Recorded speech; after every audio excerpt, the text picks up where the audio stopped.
তো মুসলমান সুন্নি জামাত জান্নাতি উঠান কোরআন শরীফ বাড়িতে সকালে গিয়ে কোরআন শরীফ উঠাবেন সূরা আলে ইমরান আয়াত নাম্বার 106 কত গো 106 রেকর্ডিং হচ্ছে যাবে পাঠাবেন ভাবিকে 106 নাম্বার আয়াত মহান আল্লাহ বলছেন যে সুন্নি মুসলমান হচ্ছে জান্নাতি জোরে বলবেন না সুবহানাল্লাহ মুসলমান উঠান আল্লাহ বলছেন ইয়াউমা তাবিয়াতু উজু ওয়া তাসওয়াতু উজু এটার তাফসীর তাফসীরে দুররে মানসুর প্রথম খণ্ডে 63 পৃষ্ঠা তাফসীরে মাজহারি দ্বিতীয় খণ্ডে 116 পৃষ্ঠা তাফসীরে ফাতহুল কাদির প্রথম খণ্ড 371 পৃষ্ঠা তাফসীরে কুরতুবী দ্বিতীয় খণ্ড 167 পৃষ্ঠা তারিখে বাগদাদ সপ্তম খণ্ডের মধ্যে এবং তাফসীর ইবনে কাসির প্রথম খণ্ডের মধ্যে একাধিক তাফসীরের মধ্যে বলা হয়েছে যে কাল মহাশরের ময়দানে তাদের চেহারা উজ্জ্বলময় হবে আলোময় হবে নূরময় হবে জ্যোতিময় হবে জোরে বলেন না সুবহানাল্লাহ সুবহানাল্লাহ তাদের চেহারা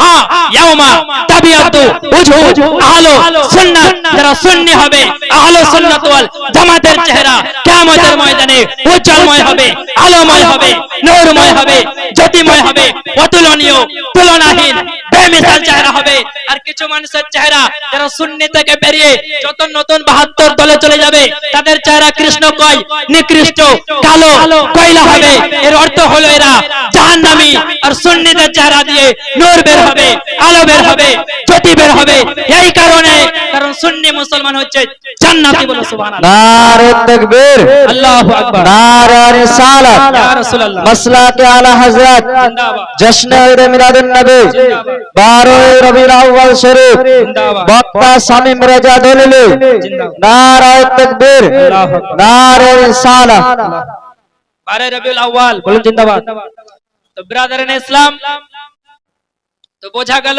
সুন্নি জামাত হচ্ছে জান্নাতি হে মুসলমান এইজন্য আমরা তো আলা হযরতের ভক্ত তাই না আলা হযরতকে মানেন কি মানেন না জি আমরা তো আলা হযরতের ভক্ত আলা হযরতকে বলছে আলা হযরত ফয়সালা আপনি করুন আলা হযরত বলছেন তুझसे और जन्नत से क्या मतलब ए वहाबी दूर हो हम রাসূলুল্লাহ কে জান্নাত রাসূলুল্লাহ কি বলো সুবহানাল্লাহ সুবহানাল্লাহ হযরত বলছেন আরে ওয়াহাবি তোদের সঙ্গে জান্নাতের কিসের সম্পর্ক আরে আমরা রাসূলুল্লাহর হচ্ছে জান্নাত হচ্ছে রাসূলুল্লাহর বলেন সুবহানাল্লাহ সুবহানাল্লাহ মিলাদুন নবীর মাহফিল না তোদের আকীদা মুসলমান বাদ কেন জাহান্নামী তো মুসলমান এই মাসটি হচ্ছে রবিউল আউয়াল মাস আল্লাহ পাক 12টি মাস আমাদেরকে দিয়েছে তার মধ্যে সবথেকে তাৎপর্যপূর্ণ মাস গুরুত্বপূর্ণ মাস মাহাত্ম্যপূর্ণ মাস অতি সম্মানীয় মাস বরণীয় মাস বরকতময় মাস সেই মাসটির নাম হলো রবিউল আউয়াল বলুন সুবহানাল্লাহ কেন কারণ এই রবিউল আউয়াল মাসের আপনার 12 তারিখ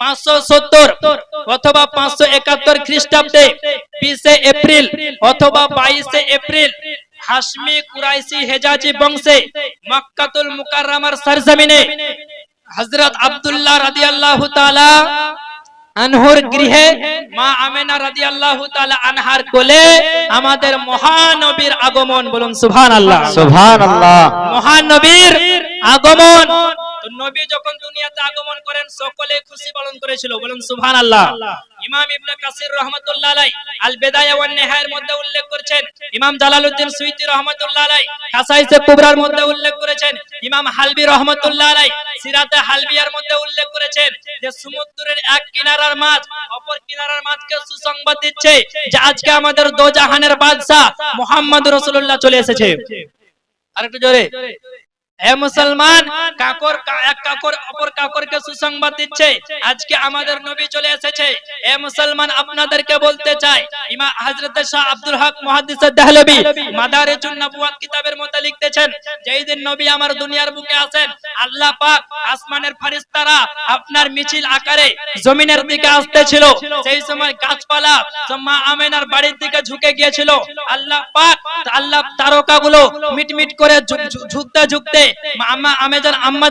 মা আমেনা বলছেন যে এতটা নিকটবর্তী হয়ে গেল আমি আমেনা ভাবছি আমার বাড়ির মধ্যে পড়ে যাবে বলেন সুবহানাল্লাহ এক কথায় পুরো দুনিয়া খুশি ছিল কিন্তু একজন খুশি ছিল না ওর নাম কি জানেন আমি বলেছিলাম এর আগে এই দেখেন সঠিক ফতোয়া দিয়েছে বলো সুবহানাল্লাহ আল জবাবু সহিহ আরে সঠিক উত্তর দিয়ে দিয়েছে বলো সুবহানাল্লাহ সুবহানাল্লাহ ইবলিসের জন্য বলা হয়েছে যে জীবনে 4 বার কান্না করেছে কয়বার ইমাম ইবনে কাসির রাহমাতুল্লাহ আলাইহি আহলে হাদিসদের গুরু ইবনে তাইমিয়ার ছাত্র আল বিদায়া ওয়ান নিহায়ার দ্বিতীয় খণ্ডে হাদিস উল্লেখ করেছেন যে ইবলিস শয়তান জীবনে 4 বার কান্না করেছে।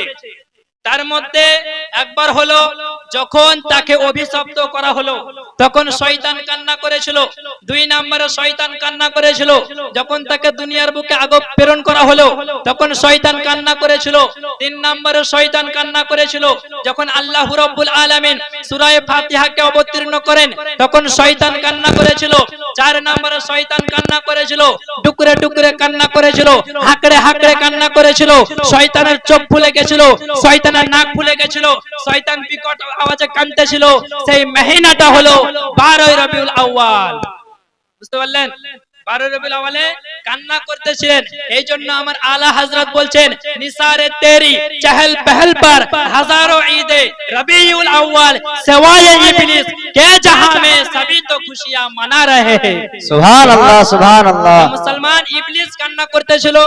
আজকে সোশ্যাল মিডিয়ার যুগ, বলার প্রয়োজন পড়ে না। আপনারা দেখতে পাচ্ছেন হাতের মধ্যে পুরো দুনিয়া। শয়তান সেই যুগে কান্না করেছিল নবীর আগমন দিবসে, নারাজ দুঃখ প্রকাশ করতেছিল।